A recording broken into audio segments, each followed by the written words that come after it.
Okay, folks, it's your buddy Mike Messier. Just saw a good movie. I liked it at least. In the Land of Sinners and Saints, Liam Neeson. I never say his name right. Liam Neeson. I can never say it right because I always want to say Leslie Nielsen from way back when, from the Police Squad and the Naked Gun. But this is Liam Neeson, who's been in a lot of stuff, the Taken movies, The Phantom Menace, all these wonderful things. The Taken movies, did I say that? Yes, I did.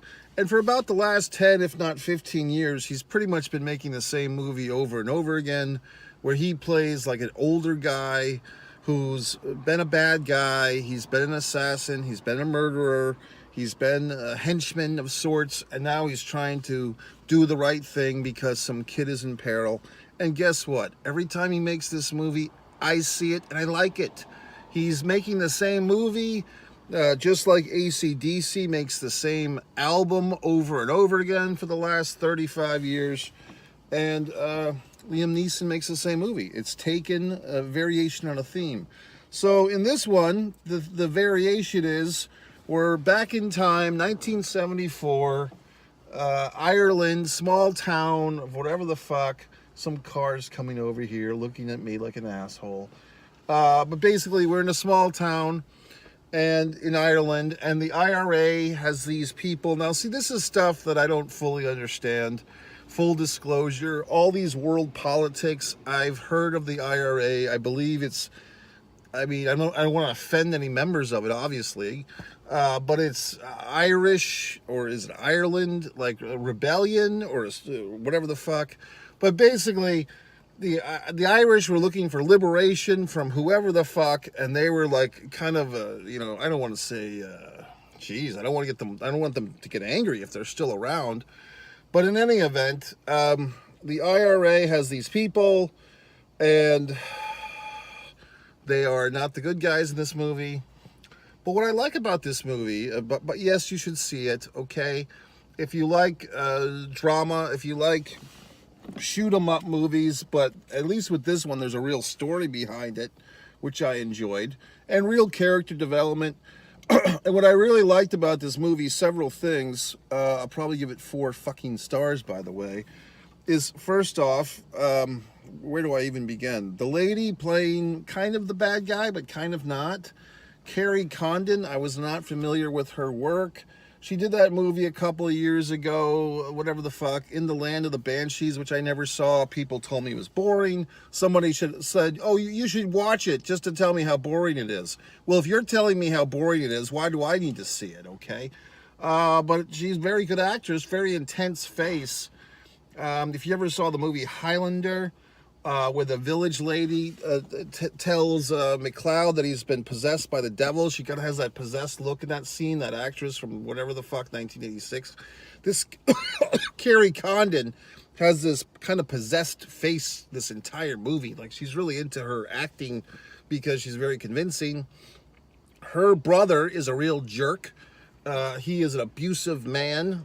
He abuses, if you follow this,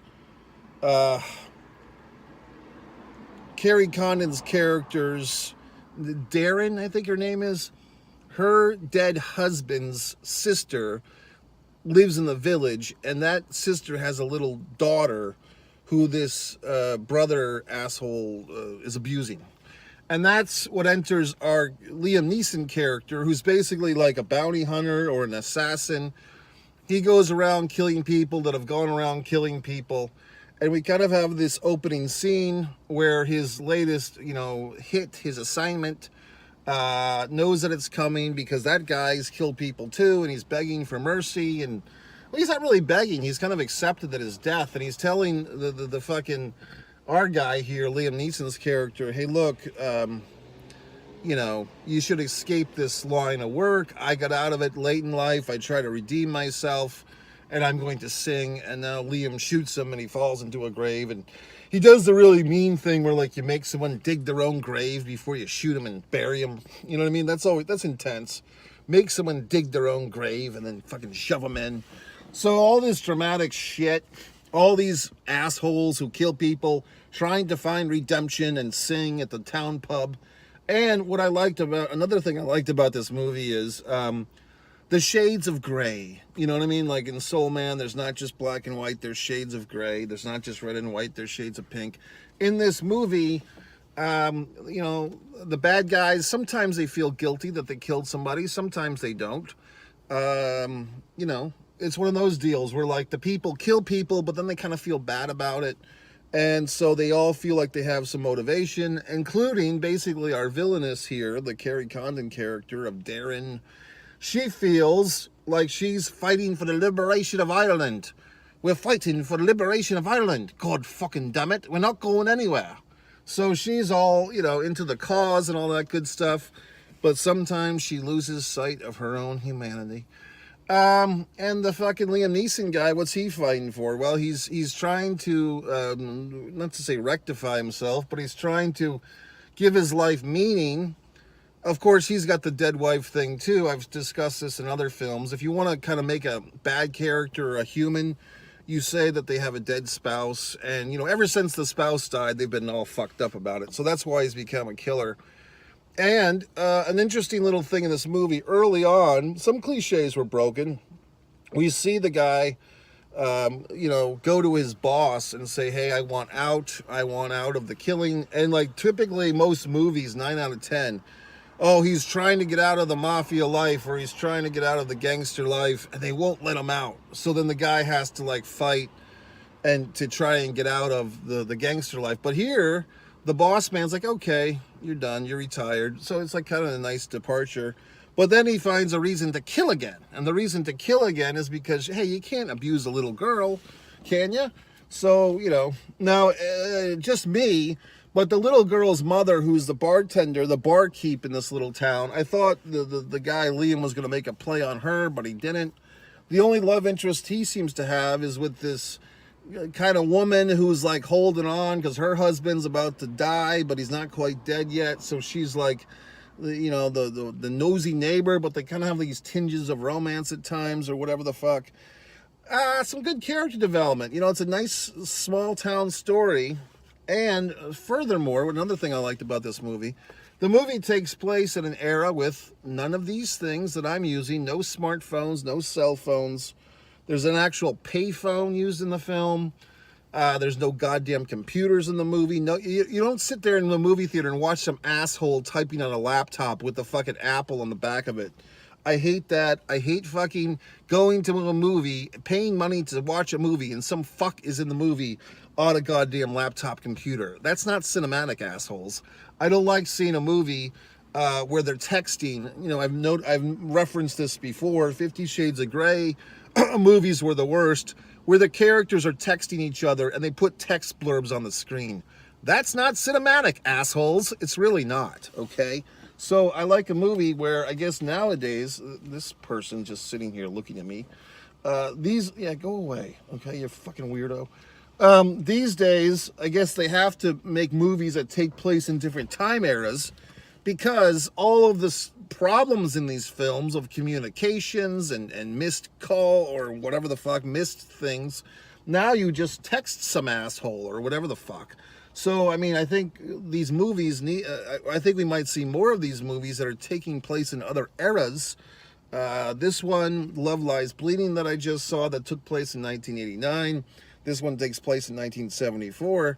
Because the creative challenge with modern day times is every asshole's got a cell phone.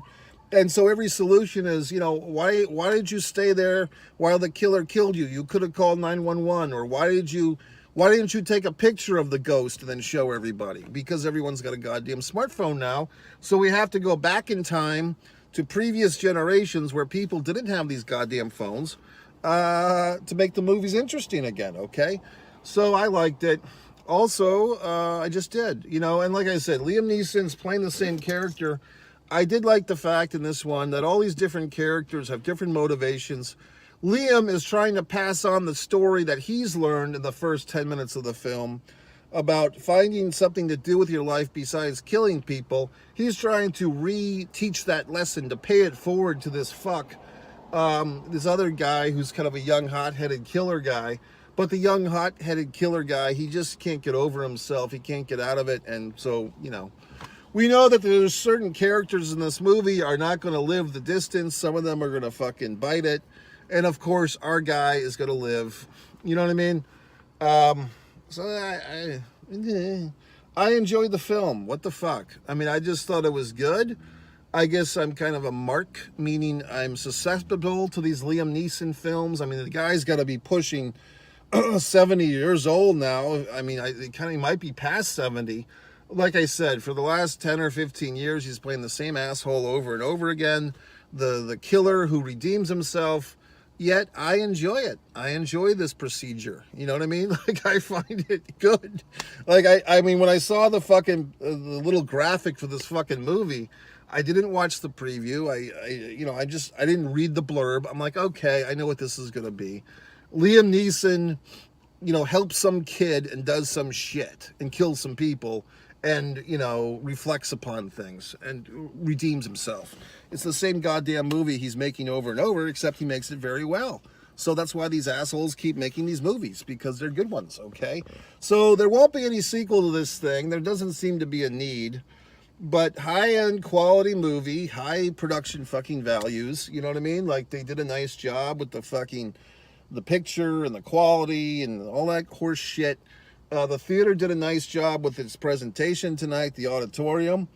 I was on a phone call right before the movie started, and I got in just as the movie was beginning, like the opening fucking, production company listings and stuff. I missed Nicole Kidman with her AMC Theaters routine, which recently has been modified. If you've been taking notice, it's been rebooted or revamped or re-edited. Yet, once I got into the theater and got settled, it was good because I missed all the previews. I didn't have to sit in through previews, but I didn't miss a minute of the movie. I did take a facility break at one time, but I don't think I missed anything too potent or whatnot. And everything was great and wonderful. So there you go. I still have not seen Godzilla vs. King Kong. That's the wonderment, folks. I mean, I try to explain this to the people that I know in real life. No offense to you fine folks. I try to explain, well, Mike, how do you afford to go see all these movies? Well, assholes, I just tell you every goddamn time you ask me that I get these subscriptions, these movie theater subscriptions, the AMC, the Cinemark, the Regal. They're all wonderful deals. You basically pay pennies on the dollar to see all these movies because you pay a monthly fee. And then the asshole will say, well, I don't go to the movies that much. Well, shit for brains. If you go to basically 2 movies a month, you come out ahead. But these assholes don't listen to me. So then they just go see the occasional movie, pay full price, and they wonder what the fuck's going on. I try to explain things to people. They don't seem to fucking get it, okay? So anyway, the movie was very good. I enjoyed it. No complaints on my end. I thought it was fun. I thought it was good and dramatic and all that happy horse shit. One thing I will bitch about is, but it is one of those deals where, like, the Irish accent's a little tough to understand, isn't it? Like the fucking Irish accent, it's English, but it gets a little heavy, but you can't really do anything because, you don't really want to subtitle the movie because they are speaking English. It's just, and they're doing a good job. If you can't understand what the fuck they're saying in this Irish accent, this brogue accent, then yeah, okay, then they're doing the fine thing. But it's like, at times, I don't know what the fuck they're talking about. And also, some of the history and some of the politics of this stuff, it escapes me. And I give up on trying to figure it out because I don't even think the people involved, either in the movie or in real life, have it all figured out. Similar to world events going on now, folks. I'm not going to go into a political discourse. It's just that these things are so complicated that if you're trying to get a 30-second soundbite out of it, you're not doing the problem justice, because these issues and these grudges and these rivalries are so seeped in history. And this person fucked this one, and this country screwed that one, and these people oppressed these people. It's so intertwined and intertangled. I mean, you could look at it from so many variations. So it's all just corrupt and god-awful across the board. Man's inhumanity to man and all that happy horse shit. But that's why we have the cinema, to escape and see it on the big screen, where it's entertaining at least. So I give this young woman, or I guess she's not that young, she's 41, Carrie Condon, I might have to give a fuck and look into her career, and it looks like she's done a lot of stage stuff, but she's also been apparently nominated for Academy Awards for that, Banshees movie that I never saw, and all these other things. But I think this is the first time I can remember seeing her, enjoying her in a full fucking movie. Who knows? But I thought she was great, and I thought that the other characters were all did their part, and happy horse shit all around. So, Liam Neeson once again, the producer, the director, tip of the old hat to you, fellas. So if you want to see my fucking films, go over to One Man in the Camera Films. You might be saying, well, gee whiz, Mike, we heard you're a wonderful acrylic artist and your abstracts are getting rave reviews throughout the world. Well, yes, then you would go over to one artist, Mike Messier, and gee whiz, Mike, when you were younger, they called you Mike the Wrestling God. Please tell us where we can find your pro wrestling information. One Pro Wrestling and Sports fan. And everyone's excited. And gee whiz, Mike, we'd like to read your books. Well, okay. Go to MikeMessier.com, scroll to the bottom, and all my wonderful novels are listed there. Okay, which you can purchase on Amazon and Barnes & Noble and other outlets. Fine booksellers, as they used to say. And I think that's about it. So I've said my piece. Once again, good movie, Liam Neeson and Associates. Mike Messier.